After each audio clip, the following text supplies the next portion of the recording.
39-35 victory against Idaho last Saturday. It was their homecoming game. And now the Red Wolves prepare for a Tuesday night game on ESPN2 against South Alabama, and that game will take place on October 13th. So, Coach Anderson, just want to get your thoughts before we get to questions on the win against Idaho and the upcoming game against South Alabama.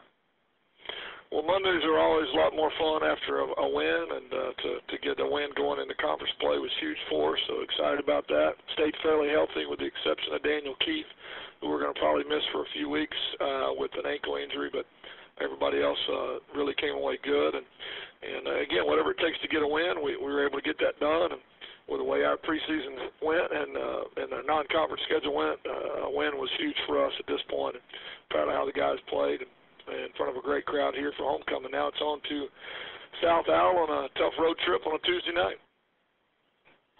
Thank you, Coach Anderson. Before we get to our questions, I just want to ask you about your thoughts on Michael Gordon's performance last weekend, who was the Offensive Student Athlete of the Week.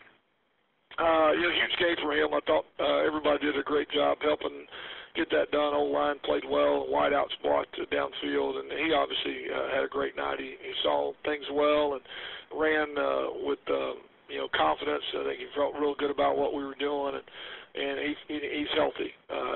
He was sick for a couple weeks, didn't feel real good. I don't think he felt like himself, and you could tell Saturday night that he felt well and was comfortable with the game plan and was seeing things clearly and hit the hole and played well. He's protecting the ball as well and did a good job in protection. So it doesn't surprise me. He's a good player and he works hard. Excited for him. It's a great honor for him to be Player of the Week. Thank you, Coach. Our first questions come from Little Rock, Arkansas. Caller, please identify yourself and go ahead. Hey, Coach. Jeff Reed. How are you doing? Hey, Jeff. I'm good, Jeff. All right. If you were to place a percentage on Freddie playing against South Alabama right now, what would you say that it probably would be? 99%. Okay.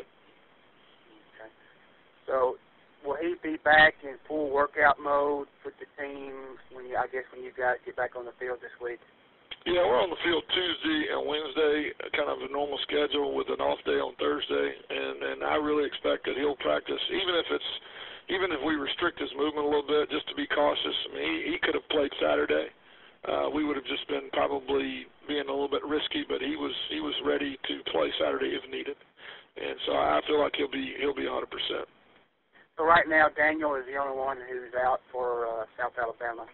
Yeah, and he had an ankle sprain. A year ago he had an ankle issue in the Tennessee game that kept him out for the year.